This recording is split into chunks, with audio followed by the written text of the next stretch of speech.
Hola, buenas noches. Vamos a ver el tema de hoy que es anatomía y fisiología de la investigación. Yo soy el R1 de Medicina de la Rehabilitación, Miguel Alcaraz, y vamos a iniciar con la clase. El contenido de la clase es el siguiente. Vamos a ver la introducción, qué es la anatomía de la investigación, qué es la fisiología de la investigación y sus componentes, y por último las conclusiones de todo el tema. Para empezar, vamos a ver que la anatomía de la investigación es de qué está hecha la misma. Y la fisiología, pues es cómo funciona. Aquí vemos en los recuadros los subtemas o el contenido de cada una de ellas que vamos a ver a lo largo de la presentación. En la anatomía de la investigación está el tema del estudio, el diseño, los participantes, mediciones y determinaciones y el tamaño de la muestra. Y en la fisiología, pues es cómo funcionan los estudios. Vamos a iniciar con lo que es la anatomía de la investigación. Vamos a ver que los componentes que tenemos de un protocolo pueden ser los siguientes: la pregunta de investigación, la introducción de importancia, el diseño, marco temporal, diseño epidemiológico, los participantes que pueden ser divididos por criterios de selección y criterios de exclusión, diseños del muestreo, variables, las predictivas, de confusión y de respuesta, datos estadísticos, hipótesis, tamaño de la muestra y método analítico. Todo esto vamos a ir desglosando poco a poco en las siguientes diapositivas. Iniciamos con la pregunta de investigación. En la pregunta de la investigación vamos a ver qué es el objetivo del estudio, la incertidumbre que el investigador desea resolver. Ejemplo, por ejemplo, esta pregunta es un ejemplo de pregunta de investigación. ¿Deben las personas comer más pescado? Es importante no quedarnos con esta sola pregunta, sino fragmentarla en más componentes específicos para que la pregunta pues ahora sí que sea más específica y no quedarnos con ese simple enunciado. El ejemplo que nos muestra es con tres ejemplos. ¿Con qué frecuencia comen pescado los mexicanos? El consumo de pescado reduce el riesgo de sufrir enfermedades cardiovasculares. Y la otra es: ¿existe riesgo de intoxicación por mercurio si los ancianos aumentan el consumo de pescado? Vemos cómo no nos quedamos nada más con una pregunta base, sino que buscamos desglosarla lo más posible para pues llegar a un resultado más específico. Una buena pregunta de investigación debe superar la prueba el ¿y qué? Vamos a ver que tenemos un acrónimo que es FINER, que es importante pues saber qué es cada uno de ellos. Vemos que la F es factible, si se puede llevar a cabo o no el estudio. Interesante, debe ser pues ahora sí que del interés de las personas o la población que vamos a dirigir nuestro estudio. Novedosa, algo que no se haya investigado antes o que no se haya respondido antes. Ética, pues todo lo relacionado con el consentimiento informado, informar bien a las la información adecuada sobre el estudio. Y que pues obviamente tenga condiciones buenas para llevarse a cabo, que no haya riesgos en el estudio. Y relevante, que pues ahora sí que genere un tema de interés para la población que lo quiera consultar. Vamos a continuar con antecedentes e importancia. Es una breve sección de un protocolo donde los antecedentes e importancia del estudio propuesto dentro de un contexto. Se va a responder a las siguientes preguntas: ¿qué se conoce del tema que se aborda? ¿Por qué es importante la pregunta de investigación? ¿Qué tipo de respuestas va a proporcionar el estudio que vamos a realizar? El diseño. El diseño de estudio es un tema complejo. Vamos a ver que dependiendo del tipo de pregunta de investigación, podemos obtener o sea, tener como cierta idea de qué diseño de estudio va a ser el más apropiado para tal pregunta. Aquí vemos, por ejemplo, algunos ejemplos de estudios de estudios. En uno es el estudio de cortes. Su característica principal es que se va a identificar un grupo de participantes y se los va a seguir a lo largo de un tiempo. El transversal se entrevista a un grupo en un punto temporal. En el estudio de casos y testigos se seleccionan dos grupos por la presencia o ausencia de un resultado. Estos son los tipos de estudios, pero hay más. Vamos a continuar con participantes del estudio. Se deben definir los tipos de personas más adecuados para la pregunta de investigación y el número adecuado igual de personas más adecuados para la pregunta de la misma. Aquí es donde entran los criterios de exclusión e inclusión. Los criterios de inclusión pues son todos aquellos los cuales vamos a ahora sí que tener o que deben cumplir los participantes para ingresar al estudio. La exclusión, todo lo contrario, pues ahora sí que las variables que no necesitamos que tengan los participantes y pues que nos va a hacer que los saquemos del estudio, por así decirlo. Las variables: una variable es cualquier característica, atributo o propiedad de un fenómeno que puede medirse, controlarse o manipularse. Tenemos ejemplos.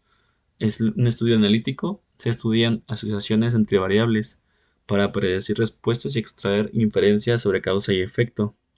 Y en los ensayos clínicos se examinan los efectos de una intervención. Otro punto importante es la hipótesis. Vamos a ver que esa es una suposición o respuesta tentativa a una pregunta de investigación. Aquí tenemos un ejemplo en el cual pues vamos a ver cómo se identifican varias partes de la misma. Un ejemplo es las mujeres de 50 a 69 años de edad con cariopatía isquémica que tomen complemento de aceite de pescado presentarán un menor riesgo de sufrir infarto de miocardio recurrente que aquellas que no lo hacen. Vemos cómo identifica a un grupo poblacional, en este caso las mujeres de cierta edad, con un factor de riesgo, cariopatía isquémica, y vemos la variable que deseamos estudiar, que es el que tomen aceite, complemento de aceite de pescado en este ejemplo, y pues lo comparamos con aquellas, tenemos un grupo comparativo con aquellas que no lo hacen. Entonces vamos a ver que la hipótesis y la pregunta de investigación tienen que ir de la mano. Es decir, la hipótesis va a responder a esta pregunta de investigación y tenemos que, ahora sí que tiene que ir junta de la mano. Vamos a continuar con la fisiología de la investigación. Como mencionamos al principio, esto va a ser como que el grueso de la misma.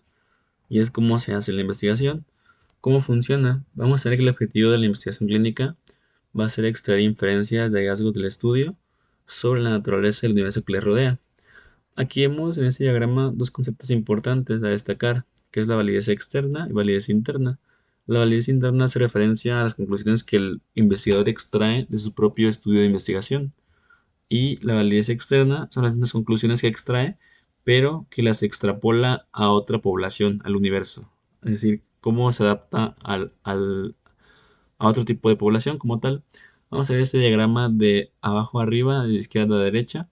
Vemos cómo primero empezamos con el diseño y realización del estudio. Tenemos como siempre la primera parte que es la pregunta de investigación. De ahí sigue después de la pregunta de investigación pues viene el diseño del estudio más adecuado dependiendo de la pregunta de investigación que planteemos.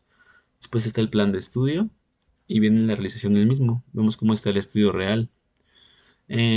Hallazgos del estudio, realidad del estudio y realidad del universo. Vemos cómo pues va este diagramita poco a poco y vemos cómo son los conceptos importantes, la validez interna y la validez externa.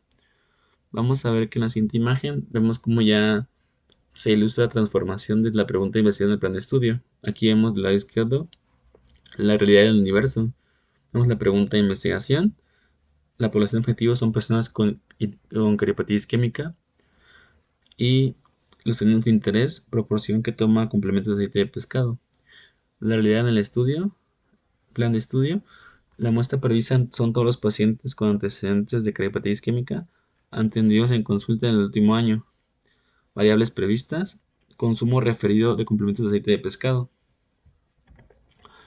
Vamos a ver que también en todos los estudios siempre va a haber errores. Aquí vamos a ver que en esta imagen se muestran errores de la ejecución del estudio. Si estos se juntan con errores de diseño en el camino hacia una respuesta errónea, engañosa a la pregunta de investigación, vamos a ver que pues siempre en los estudios va a haber errores. Más adelante vamos a ver en las diapositivas posteriores cuáles son los tipos de errores y algunos ejemplos. Aquí vemos igual nuestro diagrama. Vemos de un lado izquierdo la realidad en el estudio, el plan de estudio. La muestra prevista son 215 pacientes con antecedente de cariopatía isquémica atendidos en la consulta del último año. Variables previstas, uso autorreferido de complementos de aceite de pescado. Y del lado derecho vamos a ver los hallazgos en el estudio. El estudio real. Los participantes reales son por ejemplo, un ejemplo, los 104 pacientes con diagnóstico de cariopatía isquémica en el registro del último año que rellenaron el cuestionario. Mediciones reales son respuestas a las preguntas del cuestionario sobre los complementos de aceite de pescado. Contamos con errores comunes en la investigación. Tenemos que ningún estudio está libre de errores. Todos llegan a tener algún tipo de error, por mínimo que sea. Los dos tipos principales de errores son el error aleatorio y el error sistemático. El error aleatorio pues es aquel que se debe al azar, como su nombre lo dice, y el error de la medición o sistemático es pues aquel que ya lleva procesos más estructurados que igual nos conducen a un cierto tipo de sesgo o error. El ejemplo de error aleatorio vamos a tenerlo, por ejemplo, al administrar al paciente el cuestionario de la dieta en varias ocasiones. Esto va a hacer que, pues, no solo, o sea, al hacerlo varias veces a una misma persona, vamos a reducir la validez del estudio, porque pues no estamos obteniendo mayor muestra, sino que el mismo paciente nos contesta lo mismo. Y el error de la medición, por ejemplo, un ejemplo es la infravaloración. La infravaloración de la frecuencia del consumo de aceite de pescado debido a la falta de claridad con la que expresamos la pregunta. Eso es muy común. Normalmente usamos lenguaje logotécnico con el paciente y esto pues pues no llega a comprender realmente lo que le queremos decir y pues no se entiende las indicaciones que estamos dándoles y pues lleva a un error en la forma de contestar cierta pregunta. Y aquí vemos ya llevándolo a los validez interna y validez externa, los tipos de errores y cómo podemos solucionarlo. Por ejemplo, en la validez externa, el error aleatorio puede solucionarse mejorando el diseño del estudio, aumentando el tamaño de la muestra, igual mostrando 5 estrategias para aumentar la precisión. El error sistemático puede mejorar mejorando el diseño, teniendo 7 estrategias para aumentar la exactitud.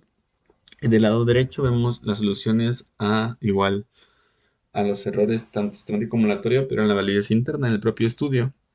Y todo esto podemos obtenerlo gracias a un control de calidad que se puede realizar. Vemos este diagrama que es generalizado, general lo que hemos visto hasta el momento, ya de la fisiología de la investigación como tal, integrada. Vemos que todo esto el objetivo es lograr la respuesta correcta a la pregunta de investigación. Todo esto es cuestión de diseñar y ejecutar el estudio de modo que reduzca al mínimo la magnitud de errores de inferencia.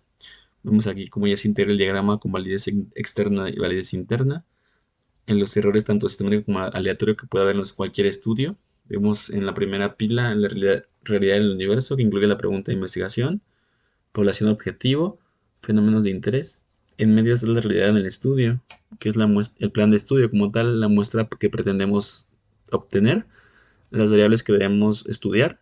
Y en la última columna azul vemos los hallazgos en el estudio, que es como tal el estudio real. Esta habla de participantes reales y las mediciones reales que vamos a hacer. Vemos cómo todo eso se integra y todo eso es como la fisiología. Vemos cómo es un diagrama un poco a lo mejor confuso, pero que debemos llevar a cabo para cualquier estudio. Y como les mencionaba anteriormente, en todos los estudios siempre va a haber algún tipo de error. Entonces, ningún estudio va a ser perfecto, pero tenemos que minimizar estos tipos de errores para que pues nuestro estudio tenga un alto grado de validez tanto interna como externa. Y pues podemos concluir lo siguiente. La anatomía de la investigación va a ser el conjunto de elementos que son tangibles que conforman el plan de estudio. Ya los vimos que es la pregunta de investigación, el diseño del estudio, las variables, las hipótesis, los criterios de inclusión y exclusión de los participantes, la metodología en general. Y la fisiología de la investigación es el modo en que se realiza el estudio. El grueso del estudio, todo lo que ya también mencionamos, los tipos de errores que pueda haber, sistemático, el error aleatorio, pero pues también es importante sortearlo, solucionarlo y pues generar el grueso del estudio como tal. Vamos a ver que al diseñar un estudio el investigador debe encontrar siempre relación entre la pregunta de investigación, entre el plan de estudio que va a llevar a cabo y pues el estudio real.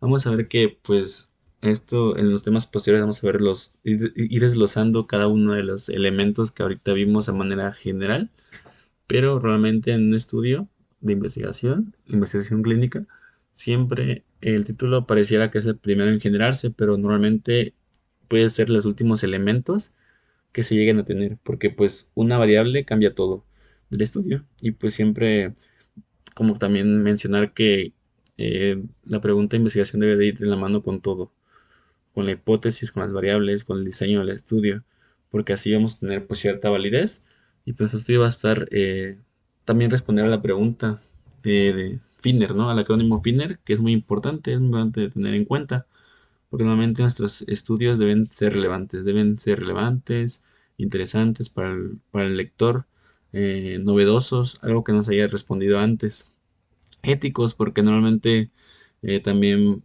podemos meternos en problemas si no es que se obtiene el consentimiento informado del paciente, si no se le informa bien los riesgos y beneficios que va a tener el estudio consigo. Entonces vemos que es un todo. Entonces, pues integrarlo y tener en cuenta. Y más adelante vamos a ver todo eso.